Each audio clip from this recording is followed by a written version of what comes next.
and closely committed to a goal and listen intently to each other.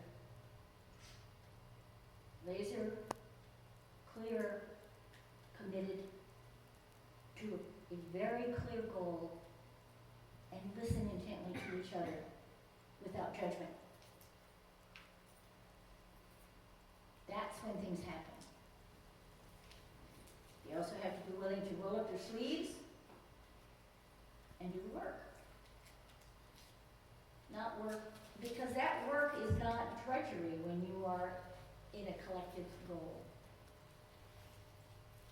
So my joy has been to be part of that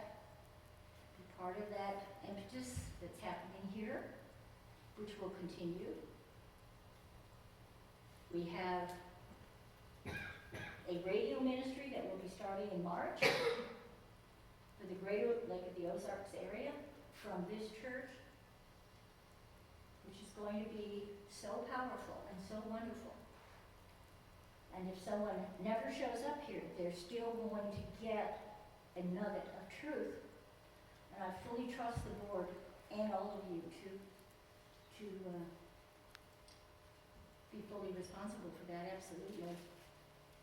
I hope I can retain the possibility of showing up from time to time and being a guest speaker from time to time. We love that. So Connie, I'll be in touch. And it's been such a joy to me. I wanted to share with you before we finish 3 of my favorite visionaries. There's so many.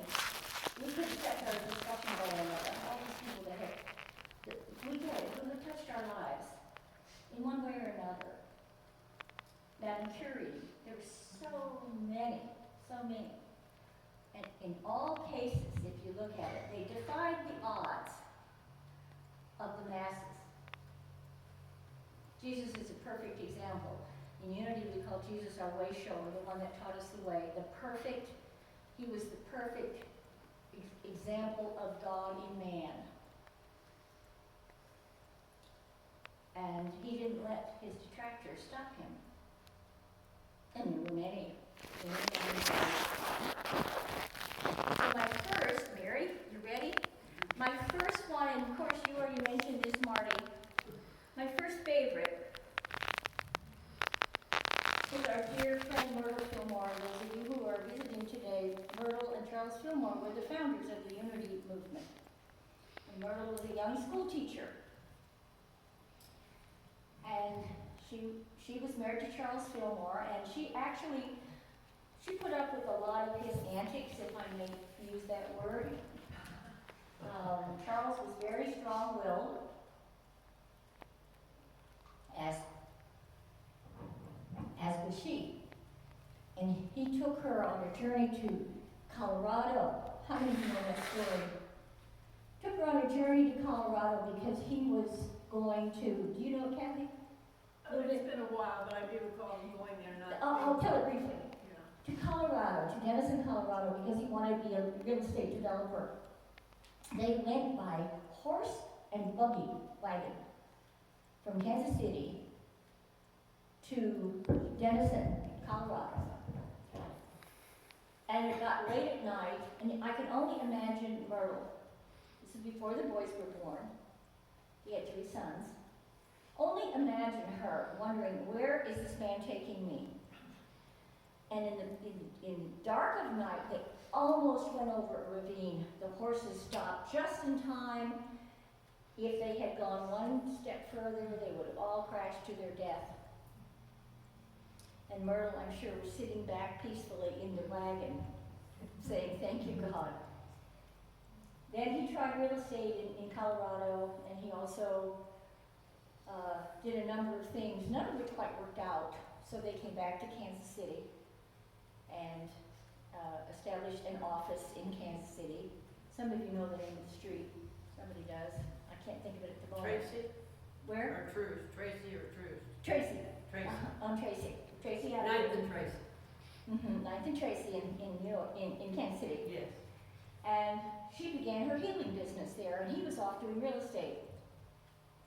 she began working with young children, and she had, because her story, of course, was she healed herself. Remember, she healed herself of her tuberculosis. She and SOURCE. So she wanted to share this with children, and they began to get well, and so on and so on and so on. And one day she says to Charles, you know what? I think we ought to buy a piece of land outside Kansas City and maybe have a weekend retreat for a few people. And that was the vision for Unity Village. So Myrtle is one of my favorites. And can you imagine what Charles might have said to her when she said that? I don't know. Great idea, or woman, what are you thinking? I have no idea. But these are a couple of quotes of hers that I just loved, because it shows that early spunk in her. She had spunk until the end. She climbed five flights of stairs the day she passed away, and then said a gentle goodbye. She was an amazing lady. If we love the truth, we're not afraid. We're told to put it, our truth, out into the sea of faith. Sounds like infinite substance, doesn't it? And the other one is, and she could get a little testy at times, you know, she didn't have a kitchen in her home because she said, I'm never going to cook. Remember that? We saw that on the video. Some of you were here, we saw that video, because Unity Village turns 100 years old this next summer. There'll be some big celebrations there. You do not have a problem except the one that is in your own mind. So that's Myrtle. And she was fiery to the very end. And you can only imagine her on that wagon going west, young man go west. So Myrtle, thank you for your vision. The next one is somebody that we love, who is the impetus for this building we're sitting in right now. I don't know the whole story. I know different stories that I was told. But I did some research on Jim Roseberry. And I don't know if you knew, he was a fighter pilot during Vietnam. He ran over 100 reconnaissance missions in Vietnam. You know that could not have been an easy gig. And came back from the war, decided to go to Unity Village and become an ordained Unity minister. He was one of those people, like many of us in this room, he was just on fire for spiritual knowledge. You know, we talked about people who love the non-dogma type church that we have here. We're kind of on fire for answers we want, answers we love, looking and finding out more. That was Jim. And he taught, he had a position at the village. He also briefly had a church there, either there in Kansas City, and then he came here. And his vision was to build a church here, and he had some wonderful donors and people who caught his vision. How many of you worked with Jim? Yeah. Yeah. He's now written over 12 books. His wife Christy and he are still married. She still does his editing. He has his own website. He has his own blog. He travels. He's retired from the Fort Myers Church, which is where he went when he left here. And he travels all over the country now speaking at different Unity churches. You can find him on YouTube. He's all over the place. A visionary. Didn't start with $2 million in his pocket. He was able to grab and pull and lay hold and bring others along with him, like we mentioned earlier. I love this. Thoughts held in mind will produce after their kind. That's the law of attraction. This law of mind action expressing itself through you will manifest in ways that will make your life on this planet a wonder.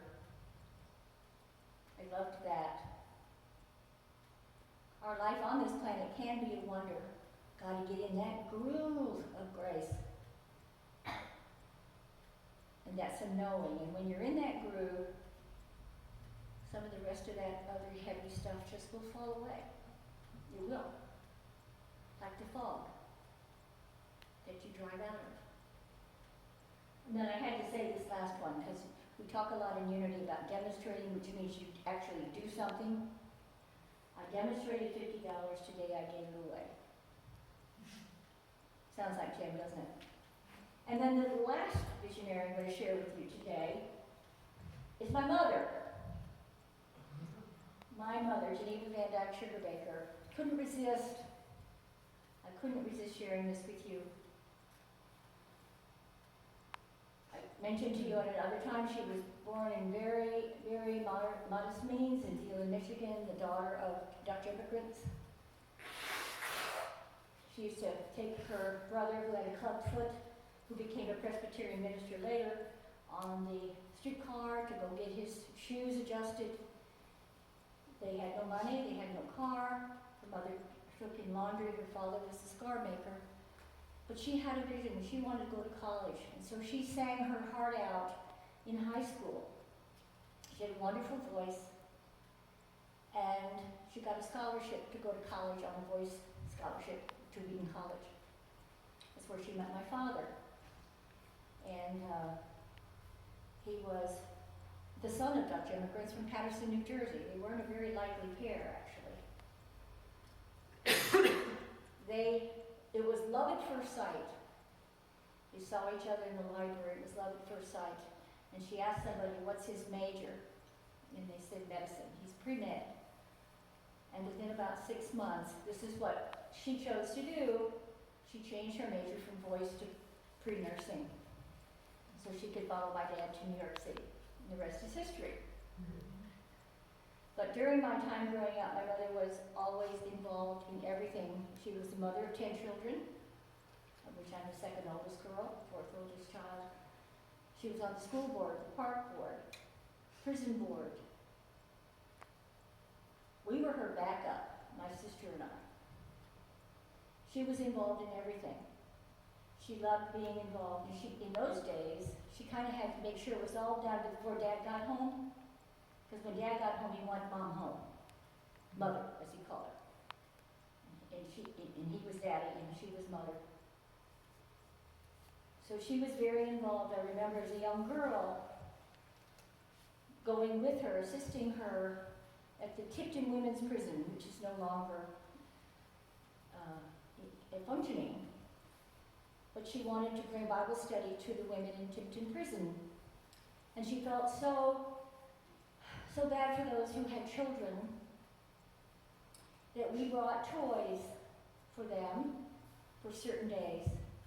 And on Mother's Day, we picked violets from our orchard, tied them up in little bouquets, and brought them to the women on Mother's Day in the prison so they would have some flowers for themselves. My mother never ran out of ideas. And she really is the impetus behind our foundation. This is a quote from her when she spoke at the Jefferson City Council of Clubs, and it was in the newspaper.